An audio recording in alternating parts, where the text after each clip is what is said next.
Today we're on our way into Capitol Hill. This is the north section of Capitol Hill coming down along Federal, and got a couple really big houses, beautiful houses, low traffic volumes all on the way, beautiful trees, keeping it nice and cool and providing beautiful foliage. So as we start to approach Capitol Hill, we start to get a little bit more dense.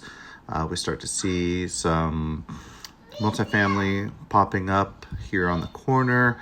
And as we approach Aloha, we're going to make a left turn before we move on to Broadway, which is the primary commercial corridor for this section of town. And here on Broadway, lots and lots of restaurants here on the right. And coming up on the left, we've got the apartment that I've picked out as a potential opportunity for a client.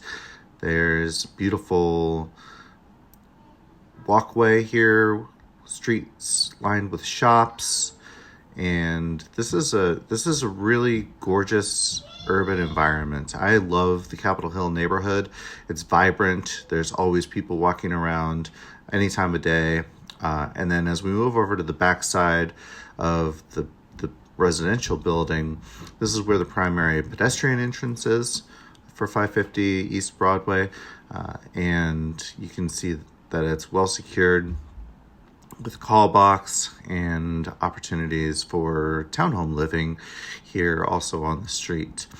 As we walk back towards the west, towards Broadway, we pass this beautiful church and get back to some of the older buildings that are on in this part of town as one of the older neighborhoods here in Seattle.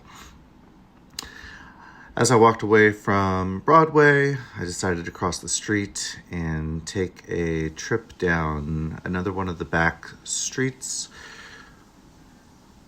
A little ahead of myself. Here we go. And just kind of reminiscent of what kind of residential neighborhood this really is. It's a dense neighborhood, but I think that really adds a lot of vibrancy and street life to it. So this is North Broadway to Mid Broadway.